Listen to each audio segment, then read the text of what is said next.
A very good morning to one and all. Myself is Jugle, and today we are going to learn what is selective laser sintering process.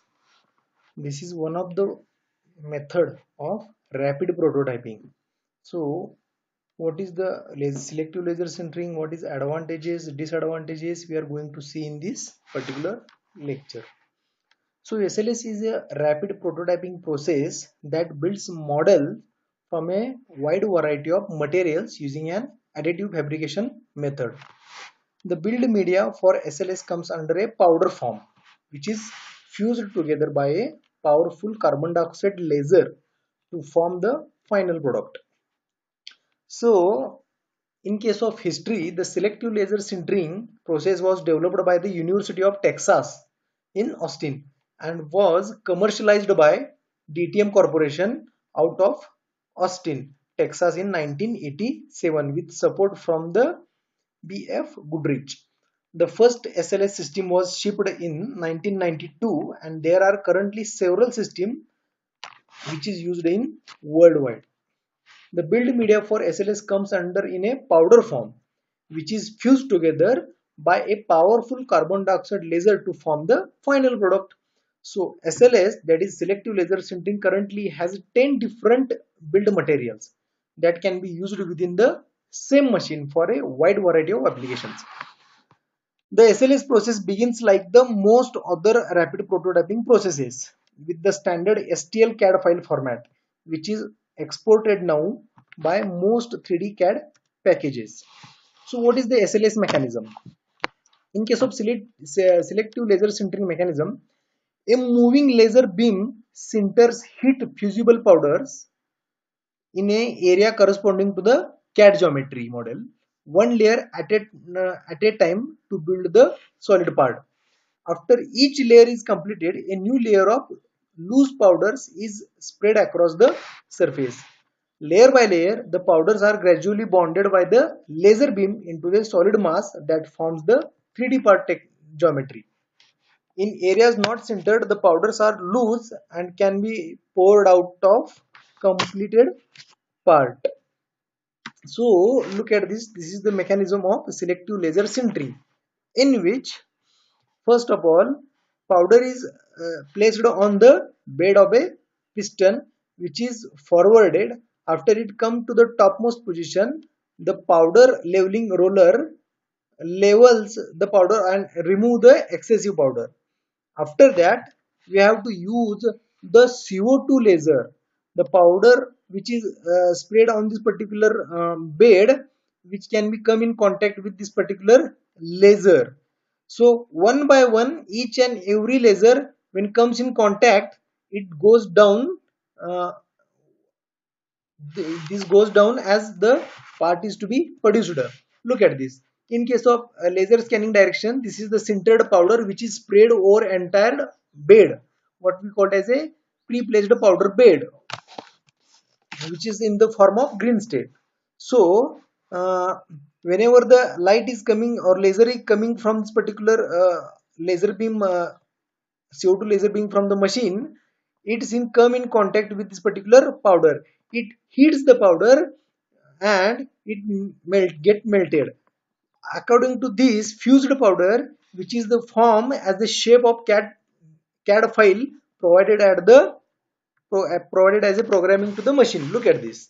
In case of first of all forward, what we call as a power feed position piston fits the entire powder on the topmost of the position, and this can be leveled by this particular leveling roller. After that, in the second position, this is the first layer formation. This is the first layer, what we called as a sintered part.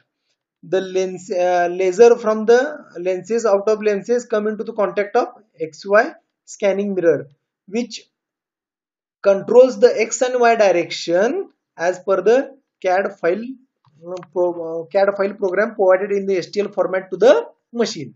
So as per this particular program of STL file, it moves on the surface of the sintered powder and forms the part layer by layer as we required.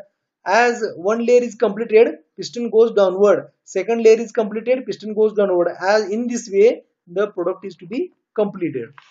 So, what can be material used for this particular SLS? That is sinter laser sintering. Selective laser sintering. Plastic powders are there, metal powders are there. In case of metal, direct metal laser sintering is process is completed. Ceramic powders are there, and also glass powders are there. So generally, this particular patented in selective laser sintering patented in 1989, considerably stronger than SLA. Sometimes structurally functional parts are also possible. It has some advantages over SLA, that is stereolithography, variety of materials and ability to approximate a common engineering plastic materials. This process is simple. There is no milling or masking steps are required in this particular SLS. Leaving hinges are possible with the thermoplastic like materials, powder or porous surfaces unless sealant is used. So sealant also strengthens the part. Uncured material is easily removed by after built by brushing or blowing it off. Look at this powder. This is the piston forward direction is nothing but powder delivery. Then second operation is roller, which maintains the powder at constant level. After that, scanner system, I already mentioned earlier or explained earlier, come this particular laser come in contact with the powder and it starts to form the object being fabricated step by step. For each and every layer, look at this: first layer, second layer, third layer, fourth, fifth, sixth. In this way, each and every layer they forms a part to be manufactured or fabricated. So this is the example of SLA of the part from the it is a part which is manufactured from SLS manufacturing process. So in case of comparison between selective laser sintering and stereolithography, we found out some comparison point which can be summarized as follows. Material properties: the SLA process is limited to a photosensitive resins which are typically a brittle. Stereolithography only possible for a photosensitive material. But in case of SLS process can be utilized for polymers powders and also for the thermoplastic powders. So surface finish, what surface finish will be observed in case of SLA and in case of SLS? The surface of an SLS part is powdery like the base material whose particles are fused together without complete melting. The smoother the surface of SLA part typically wins over the SLS when appearance model is desired, because in case of SLA we got the high surface finish at the starting of. In addition of the temperature of uncured SLS powder, we get too high. Excess fused materials can collect on the part surface. This can be difficult to control since there are so many variables in the SLS process. In general, SLA is a better process where fine accurate details is required. However, varnish like coating can be applied to SLS parts to seal the strength, also to strengthen them. Dimensional accuracy: SLA is more accurate immediately after the completion of the model, but SLS is less prone to a residential stresses that are caused by long-term curing and environmental stresses.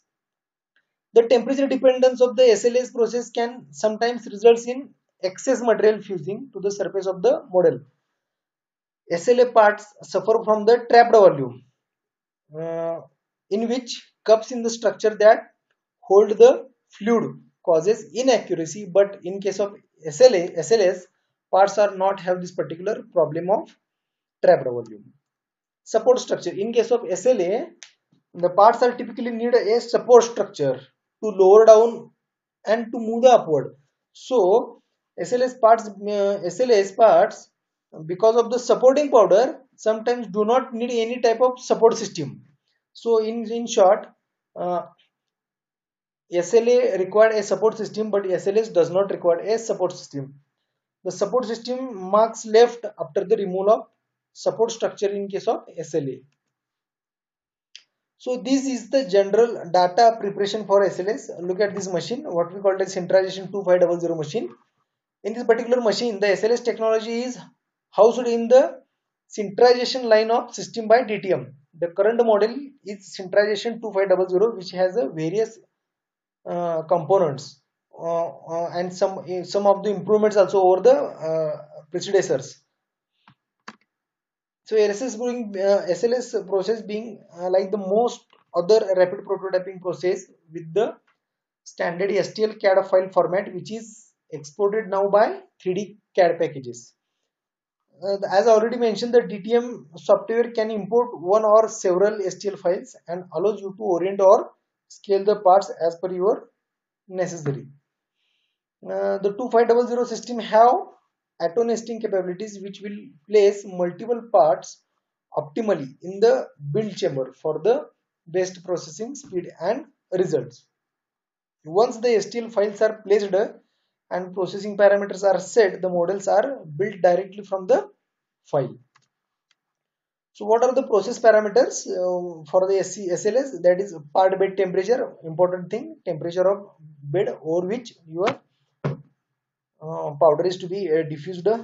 Layer thickness, more the layer thickness, more time will be required. Laser power, the typical laser thickness is range from 0.1 to 0.15 mm. As per your requirement, you can adjust the laser power. Laser scan speed, energy density, and powder shape. The powder shape can be on a different categories like dendritic shape, a circular shape, or a fibrous shape, flaky shape, spheroidal shape, or granular shape. These are the different forms of powder which can be used in SLS method. Before process parameters can be found, we can lump into these four categories. That is, laser related parameters are there like laser power, spot size, pulse duration, pulse frequency, etc. Scan related parameters are there like scan spacing, scan pattern, etc. Powder related parameters are like particle shape, size, distribution, etc. Temperature related parameters are powder bed temperature, powder feeder temperature, etc. So the part bed is the central region of the SLS machine where the part is built. The part bed temperature is controlled primarily by the heater underneath with the build area. The temperature should be lower than the melting temperature of the powder. Higher the temperature is set, less is the incident energy required during the SLS process. So layer thickness is a measure of the thickness of each layer during the SLS process. As we already mentioned, it is also depth by which the part piston is lowered after the laser scanning of each layer. A thicker layer requires greater incident of energy. Thicker layers will not give us very good surface finish because of stair stamping. So this is the scan layer length in mm. This is the scan spacing. You can see the view overlap.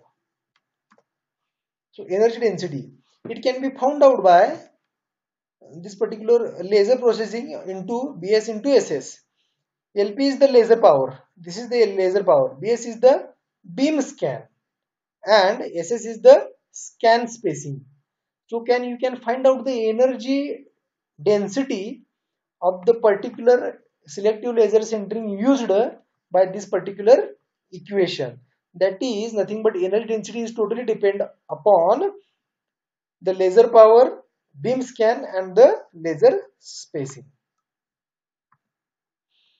So selective laser sintering has different applications. In case of rapid manufacturing, aerospace, uh, then the medical, healthcare, electronics, homeland security, military hardware, etc. Rapid prototype, functional proof, concept of prototype, design evaluation models, product performance, engineering design verification, wind tunnel test models, tooling and patterns. Rapid tooling, concept of this particular rapid tooling are also used the selective laser sintering process. Injection moldings are there. Investment casting patterns are there in which SLS is used. Jigs are fixture manufacturing over which SLS are. Foundry patterns are there in case of sand casting in which SLS is used. There are some advantages and disadvantages of this particular SLS. Look at this. Stereolithography offers a lot of advantages, variety of business situation. In case of SLS, it has more compact and more feasible applications are processes are there. As we mentioned earlier, these are the number of applications for the SLAs. So if you have any doubt, then let me know. Thank you.